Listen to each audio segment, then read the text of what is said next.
This is Rabbi Son, hot takes on news, pop culture, and religion, hosted by Rabbi Patrick, that's me, and my son Javon. Spiritual, irreverent, always fearless, produced by Darshan Yeshiva. How's it going there, Javon? Fine. Have you been enjoying our series that we've been doing of Am I the Blank Blanks? Yeah, people are interesting. People are interesting, and you know what's really interesting from my perspective is Jewish weddings. So I got a lot of those. I probably officiate 25 to 30 ceremonies a year. All right, let's do it. So am I the blank blank for refusing to hire a kosher catering company for my wedding? So 28-year-old female getting married in April. My brother, 34-year-old, reached out about the catering because his girlfriend is Jewish and needed a kosher meal. And she's 37. So 28-year-old bride, 34-year-old brother, 37-year-old girlfriend. I was fine with that. We had guests who had nut, dairy, and gluten allergies, so I added it to my list of special meals to add, okay? When I told him what I planned on having for appetizers, dinner, and dessert, he got upset, saying that what I chose wasn't kosher. I was confused because I planned on having a specific meal for the girlfriend, and he said that won't work because it's not just about the food, but how it's stored and prepared. And that technically is true. If the catering company I chose wasn't kosher, then certain foods would be stored together, preparing at the same time, served at the same meal, etc. He basically told me that I'd have to hire a catering company specifically for kosher meals and change my entire reception meal plan.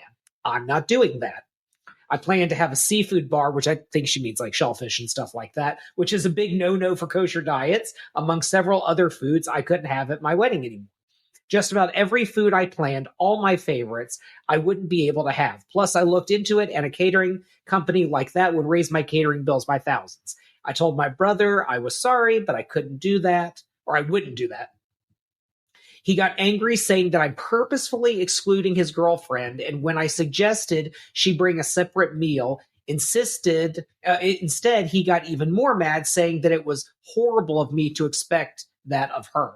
I think they're being ridiculous. Why should I change my entire menu that I was so excited about for my wedding into something I don't even like for my brother's girlfriend? Why would I fork over an extra $3,500 for food I don't want just because she doesn't want to bring a Tupperware bowl of food at the reception? My brother said I'm prioritizing superficial things over family, which honestly made me laugh because he's been dating his girlfriend for 4 months. She's not family. He had to throw a fit to get her invited to our wedding because he didn't even know her when the RSVPs went out. Ooh, that's a brand new relationship. I haven't even met her, and I'm expected to change so much about my day because of her. Am I the A? Well, I think we both agree on this one. No, you are not. And it's the fact that he's just in the wrong. One, because it's the fact that you never even met this lady. You haven't even met this lady. They've been dating for 4 months. When the RSVPs went out, you weren't even in a relationship with this woman. And no, she should not have to change her wedding. And I'm talking about the catering. Right. She was being gracious enough to be like, oh, okay, and get her a special food item. Some special food items specifically for her. And, granted that, all these kosher rules about, the company and how it's stored and how it's prepared and, what's near it and, et cetera. But it's who are you to demand that someone you've never met before, whose wedding you had to be begged to be invited to, should spend, $3,500 for you to attend? Right. I never met you. I don't know you. And you're coming to my special day as a guest. Right. And you're being unruly before you even got in the wedding. This is a bad first impression. And there's even a bad taste in my mouth. Right. In the beginning. 4 months, I don't know you. I know, right? Right. What kind of impression does this make for the bride and the, who knows, maybe one day sister-in-law if the relationship goes more than 4 months? Won't be around me. Because that is the level of entitlement. And then for the brother to be like, putting superficial things about family. You know that girl for 4 months. You know your sister for how long? Yeah, your for sister 28 pre-planned years. the wedding. You had the RSVP. Pretty sure you already knew what the menu was because your sister, she's planning weddings. People who are planning weddings are constantly talking about weddings and what they're going to have and what they're going to do. So you probably knew this beforehand. And I have argued, in previous podcast episodes that, shellfish is kosher, but the pushback I got, but yeah, she should be able to compromise when going outside. And if she's so hinged upon these like kosher rules, then you shouldn't be going to the wedding. Like if you can't compromise outside the home, every place you're gonna go to is not kosher. Right. Like, and for you to it is a big inconvenience, especially like I don't know you. That's like the biggest part. I don't know you. Right. And you're being a nuisance. Well, and so the comments are interesting because people are going back and forth on, how much of this is the girlfriend versus the brother. Like, is this like the brother using this, girlfriend as like a power move? I'm also curious, like, are these people Jewish? Because I'm guessing they are. Like maybe not like traditional in any way. Like they talked about shellfish and whatever. But yeah. So like, I'm expecting that these are like kind of maybe not traditional Jews, maybe they're Reform or they're not practicing at all. So they understand the concepts of kosher, like just culturally they get it. But like the brother, maybe he's just like interested in going in a more traditional path in his life. I don't know. But if you keep kosher, if you seriously keep kosher, right? You know what you have to do. Like I remember once this woman, she worked for a company that was having a holiday party and she kept kosher and she's the only Jew who works for the company. And they basically went to her and said like, okay, like, so what are the rules? Like, what can we do? Whatever. So literally at like a formal sit down dinner, she brought her own food. It was double wrapped in tinfoil. She basically like the chef like let her put the food in the oven herself. And like, it was okay if it was warmed up that way. She brought her own fork, knife, and spoon. The only thing that she was getting from there was like drinks from the bar, I think. Right. And like that worked and that was fine. And is it a little weird? Yeah. But like, so what? I mean, it's more weird for just random girl to be showing up and be like at this place. Thank you for changing your whole wedding for me. Like, come on. Yeah, but I was gonna say maybe the brother asked the girlfriend, like, what are the rules and stuff. Right. And like, since they're dating, they're talking about it. I don't think these people are Jewish. You don't think they are? Okay. Well, which then begs the question, like, what is this Orthodox Jewish woman, if she takes her religion so seriously, why is she dating a non-Jewish guy? Because that's confusing to me, because if you are traditional enough that you would feel uncomfortable even being at a wedding that is non-kosher, like to that point, because the woman's talking about like how she's going to have a shellfish bar and all that. If the very presence of that stuff bothers you, then dating a non-Jewish guy, like you just wouldn't do that. That's what leads me to think they might be Jewish, because like, what's this Orthodox Jewish person doing dating a non-Jewish guy? It's just not a thing you would do. That's the puzzle to me. Yeah, but no, what I'm gonna say is simple. Rescind the invitation and have your wedding. Yeah. Like, the wedding's already stressful enough. Right. You're getting ready to get married. Yes, you may be excited, but then you're also nervous. And then like the stress of planning and make sure everything goes perfect, that, you have boom, boom, boom in place. And this, your brother's adding extra strife on, for a 4-month relationship, someone you never met, you don't even have a feel for. It's just, no. What she should have done is, you'd have been like, you know what? I tried to accommodate you. You clearly don't want to be accommodated. So now your invitations were sent. And then, put them on mute and had her wedding and then readdressed it then. I would be tempted to take the brother out of the picture and to say like, hey, I've got people who have different kinds of allergies and whatever. I've had to talk to them to find out what they can and can't eat. So like, for example, the nut allergy thing. So some people just are sensitive to it, right? Like they won't eat peanut butter.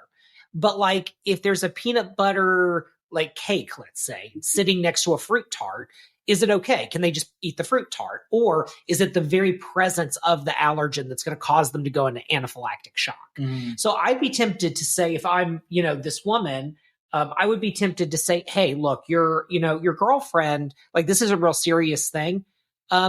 What's your phone number? What's her email address? Like, what's her Instagram? Because, there's like catering companies and all that. And I kind of need to hear from her what she needs. Because, you're kind of playing monkey in the middle. And I'd be tempted to do that because ultimately, if I were the bride, I'm not going to change my whole culinary, thing for one person. That's totally unfair. But also, what if the girlfriend is like super cool? Like, what if the girlfriend, like, let's give the girlfriend the benefit of the doubt here. What if the girlfriend has been invited and maybe she's like, oh, well, it's not kosher. So like, we're going to have to work something out. But the brother, for whatever reason, is being a jerk and doing a power move. Maybe he doesn't like who she's marrying, right? Who knows what maybe underlying issue is there. And so what if then you connect with, there's using the name Jesse, like as the name. What if the bride connects with Jesse and Jesse's super cool? She's like, oh yeah, no worry. Like, I'll bring my own food, or like, if you want to order me a meal, like, here's where you order it from and I'll just pick it up and bring it. Like, I don't want to be weird. Like, it's just a thing. Like, hope that's cool with you. Who knows? And what if that happened? And what if the brother is just being a jerk and using the Jewish girlfriend, or Orthodox, I should say, girlfriend in this? I don't know. I think that'd be interesting to find out. I mean, if I was the bride, I'd have been like, I don't have time for belligerence and I'm going to move on. I'll try to accommodate you. You don't want to be accommodated. So now I'm going to have to cut you loose. Right. Now you're going to have to go over there. Yeah. Now you're not going to be invited at all. Yeah. Because I tried to be nice. Right. I tried to accommodate you. Right. She tried to accommodate him twice. One with getting the girlfriend in the first place. Yeah, that's true. And then saying, hey, you know what? Other people had allergies. I'll, find something out that's, kosher. He decided to she was giving him grace. Right. And we give people too much grace. They want to, they want to see how far they can take it. And he tried to take it too far. This is a give a mouse a cookie type scenario. Exactly. Yeah. He wants to take it too far. Yeah. He's like, oh, she compromised here. She compromised here. Now I'm going to get her to compromise here. And honestly, for the Jewish girlfriend, sweetheart, go to the wedding, eat you some shellfish. Like, okay, nah. Eat you some shellfish. I don't know about shellfish. That. No, and guess what? Nope. Then, do your apologies, then, boom, clean your spirit, and then you'll be on and great. No, we're not doing it. She should, though. No, that's not a thing. That's not how that's going to work. Eat your shellfish. No. Yes. No. Yeah. Disagree. We have to disagree. But this is an open opportunity for you to eat shellfish. If there is a concern about compromising values, then it's going to extend also to more than just the kosher diet. If these people, are not religious, or if they are Jewish and not traditional, right? Like the Orthodox guest is going to have an issue. So I'll give you an example. When we got married, our wedding cake wasn't kosher. Let me rephrase that.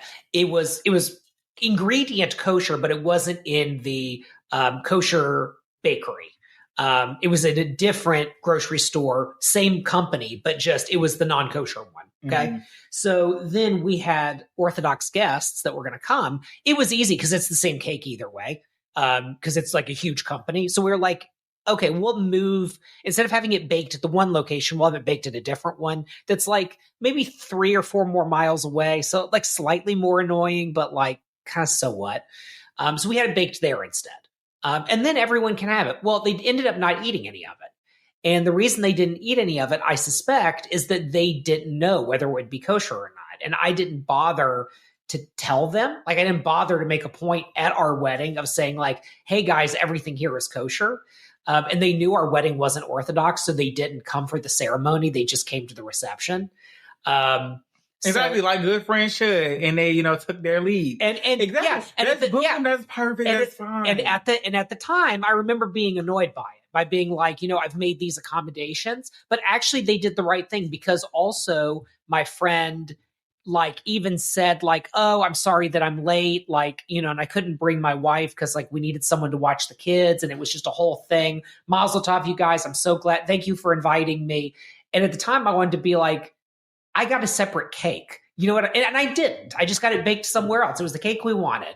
But I wanted to be annoyed. But then I realized, like, no, like this person's actually being really cool. They're not making it a thing. They came to the wedding, or at least they came to the part that they felt they could.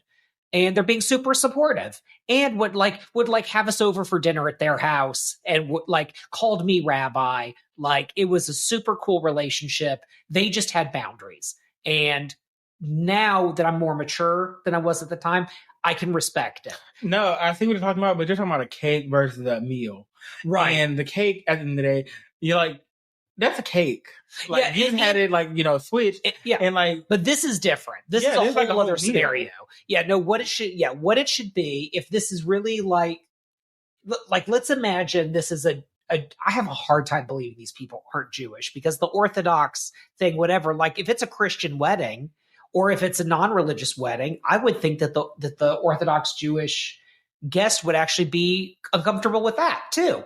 Right? Like, what if it's a Jewish wedding and there's a female rabbi? But you know how some people are. Some people like to, you know, be like, you know, let me grab some marbles, but like, let me get the other marbles. Yeah, maybe. Like, you know. I don't know.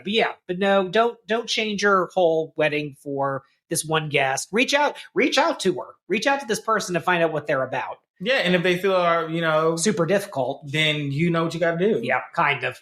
Yeah, kind of. You can only do so much. Yeah, I mean, I don't know. I don't think the girlfriend should have been invited to the wedding in the first place, really. That's a whole honestly. That's a whole other thing. I would have been like, sorry, we can't squeeze you in. Actually, she said that I'm not going to invite you. I don't know you. Right. Like, you've been dating for 4 months, and those 4 months, I haven't met you once. So, yeah. Don't invite people to your wedding that you don't know, especially in a 4-month relationship. You don't want people who's not, you know, going to be in there long term in those wedding photos. Yeah, that's a fair point. All right, good stuff. Thank you, Javon. Thank you to our sponsors at Darshan Yeshiva for making this content possible. Darshan Yeshiva provides beginner-level online Jewish learning, including the very popular Conversion to Judaism program, with sponsoring rabbis and students all over the world. Start your Jewish journey any place, anywhere, and anytime with our conservative, reform, reconstructionist, Jewish renewal, humanistic, and post-denominational rabbi mentors. Become the Jew you always wanted to be with Darshan Yeshiva.